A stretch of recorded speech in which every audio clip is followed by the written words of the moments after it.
రమణారెడ్డి గారి స్థానం ఎప్పటికీ ప్రత్యేకం. నెల్లూరు యాసని, నెల్లూరు భాషని తెలుగు తెరపైకి తీసుకొచ్చి, ఆ యాసకి, భాషకి తెలుగు సినిమాలో ఒక స్థానం కల్పించిన తొలి హాస్య నటుడాయన. కేవలం అది మాత్రమే గాదు, ఈయన మ్యూజిషియన్ గూడా. అలాగే డబ్బింగ్ జెప్పేవారు. సో, ఆల్ రౌండర్ అనమాట తెలుగు సినిమాలో. ముఖ్యంగా ఆయన పండించిన కామెడీ 200 పైగా సినిమాల్లో నటించారు. సో, రమణారెడ్డి గారి హాస్యానికి ఈ రోజుకి గూడా అది ఒక చిరంజీవిలాగా అలాగే నిలబడిపోయిందనమాట. సో, మనం మనసుల్లో ఎప్పటికీ ఆయన చిరంజీవి రమణారెడ్డి గారి గురించి మనకి తెలియజేయడానికి సీనియర్ కోఆర్డినేటర్ కనకాల జయకుమార్ గారు ఈరోజు మనతో పాటు స్టూడియోలో ఉన్నారు.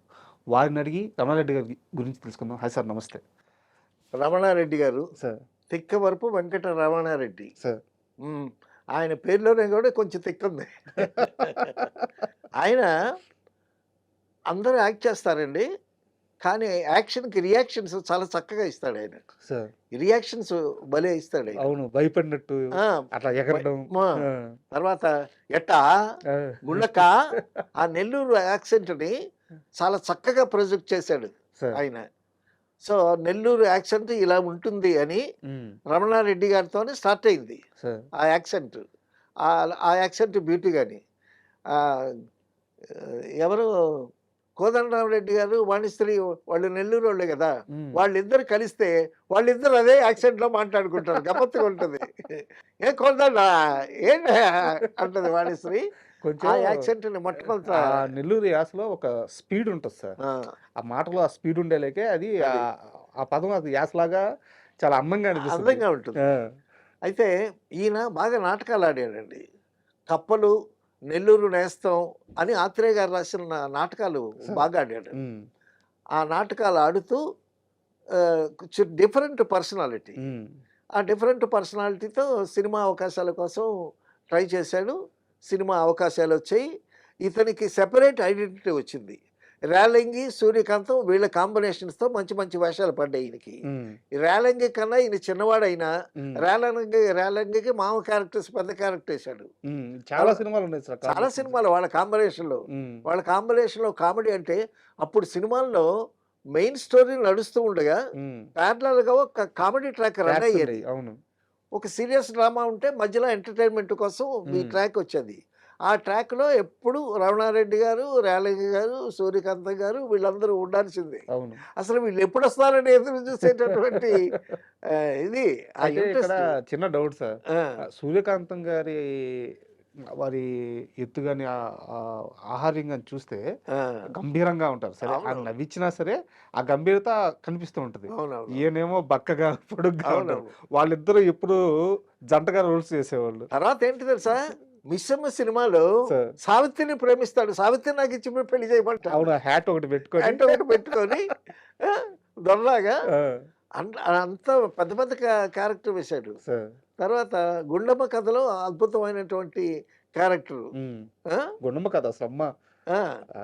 ఎప్పటికి గూడా. గుండక్క గుండక్క ఆ! గుండక్క ఆ యాక్సెంటు మ మనకి రాదు గానీ భలే ఉంటది ఆయన డైలాగులు గాని. సార్. తర్వాత మంచి మెజిషియన్ హ్మ్.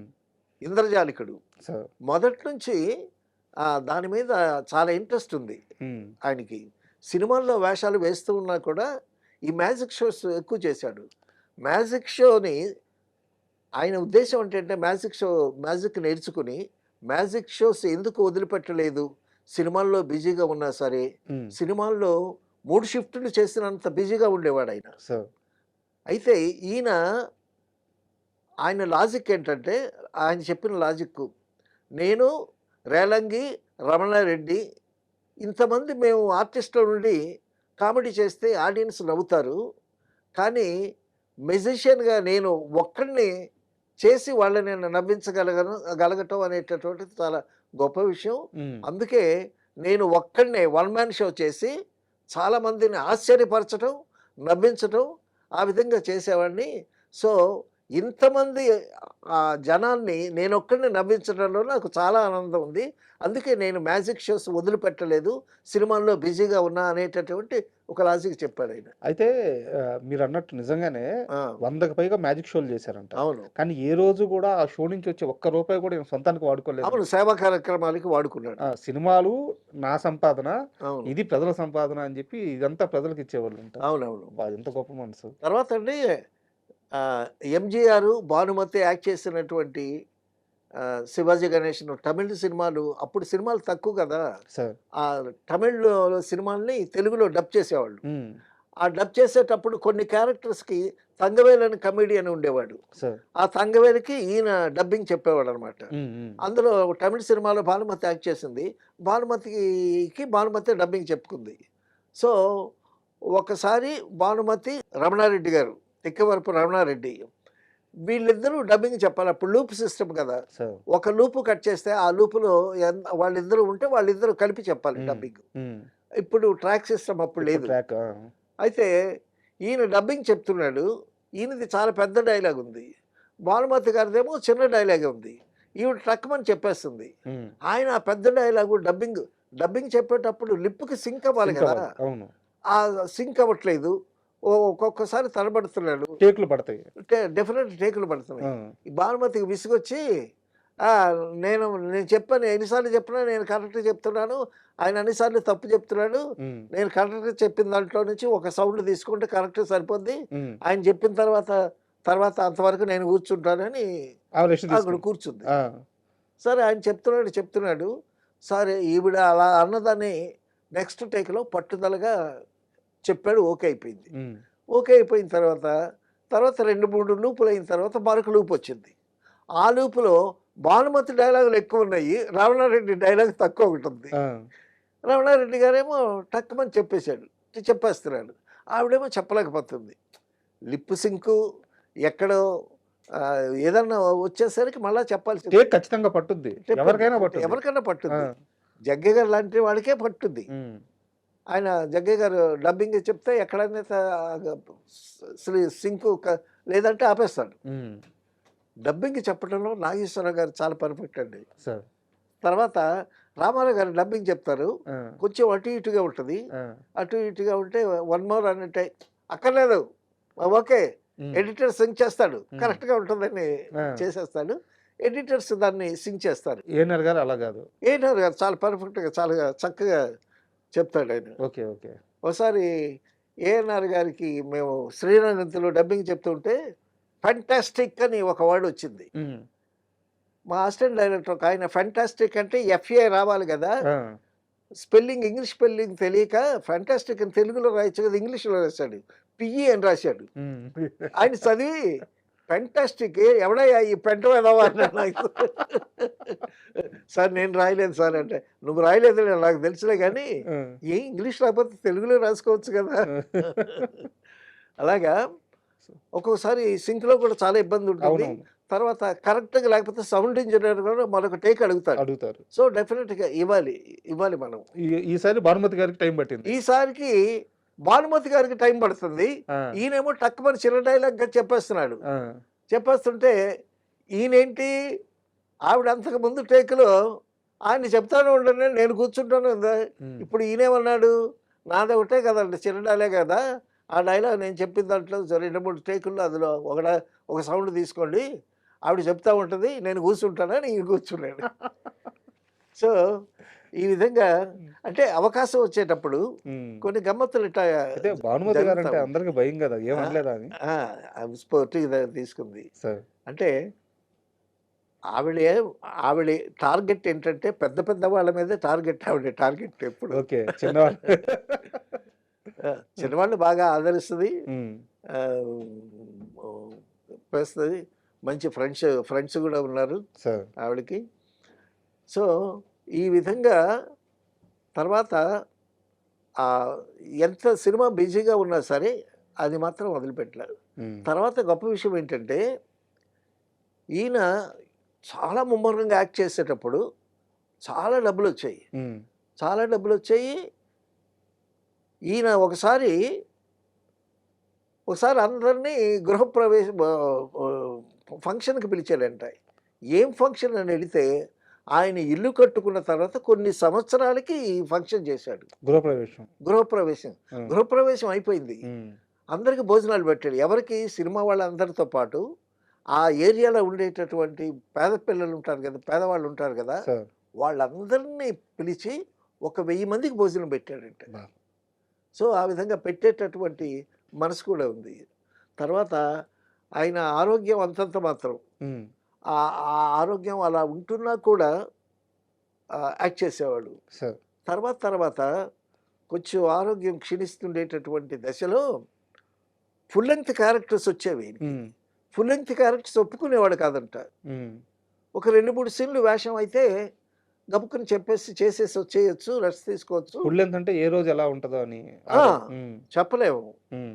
సో, అందుకోసం తర్వాత స్ట్రెయిన్ తర్వాత ఈయన డైలాగులో ఒక విసురుంటది. సార్.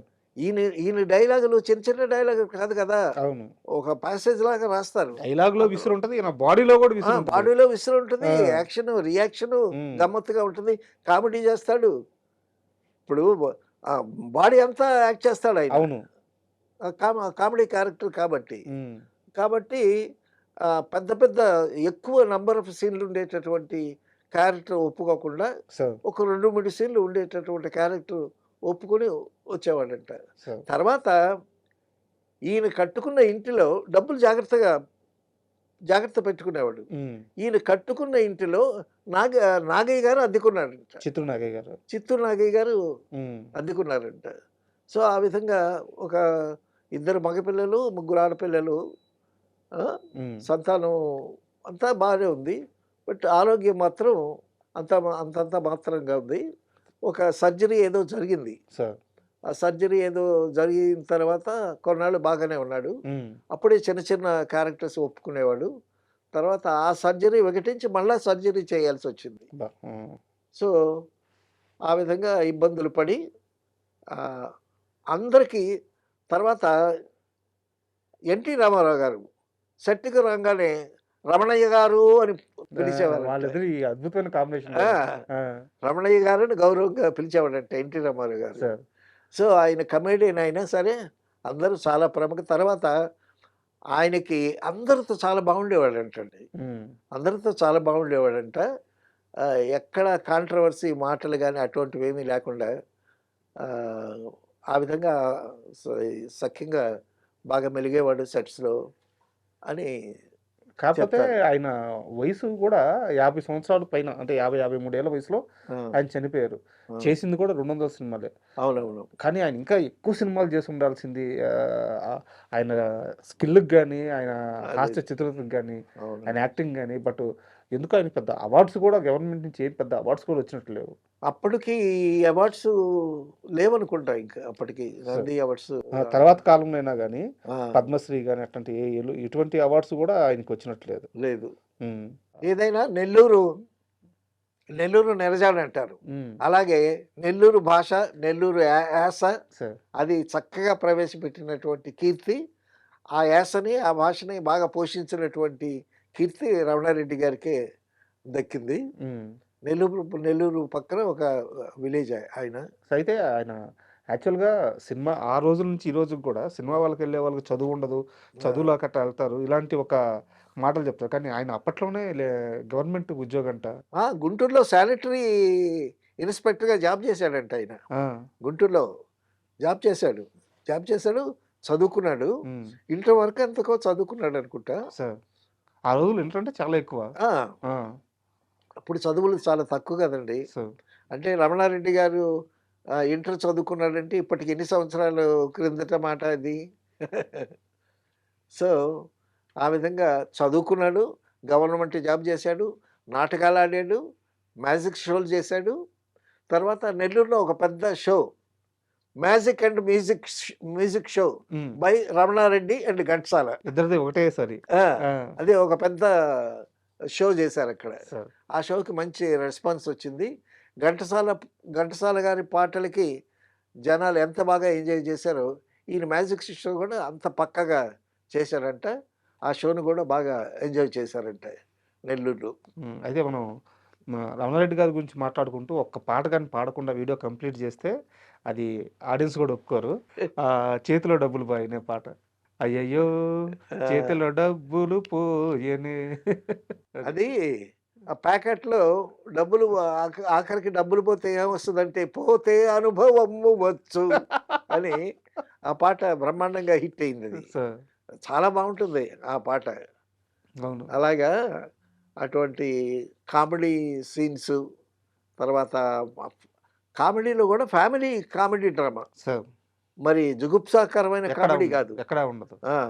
ఆ ఫ్యామిలీ క్యారెక్టర్స్ మధ్యనే చక్కని డ్రామా, ఆ కామెడీ అదంతా చాలా చక్కగా పోషించి రమణారెడ్డి గారి అలాంటి ఆర్టిస్ట్ మళ్ళా రాలేదు ఇప్పటి వరకు. అవును. అంటే ఆ క్రెడిట్ ఆయనకే. ఖచ్చితంగా నేను రీప్లేస్‌మెంట్ పోల్చడం గాదు గానీ, హ్మ్. రేలంగి గారి స్థానాన్ని బ్రహ్మానందం గారు భర్తీ చేయగలిగారు. అవునవును. అలా కొన్ని కొన్ని స్థానాలు భర్తీ అయినియి. అవునవును. ఒక్క సూర్యకాంతం గారు గాని, ఆ! రమణారెడ్డి గారు ఆ! గాని వీరిద్దరి సో, స్థానాలు ఈయనది ఆ! Typical character, sir. Typical personality, typical action. అవును. అందుకే తిక్కవరపు ఆయన పేరులో తిక్కవరపు రమణారెడ్డి ఆహ్, అనేటటువంటి నిజంగా భలే పేరు. భలే పాయింట్ చెప్పారు సార్. నిజంగానే అవునవును. ఆయనకి రీప్లేస్‌మెంట్ లేదు. ఇప్పటికి లేదు. అవును. ఆ! మనిషి సూపర్. మంచి హైటు. హ్మ్. ఆ! 'మిశ్రమ' సినిమాలో సావిత్రిని నేను చేసుకుంటానని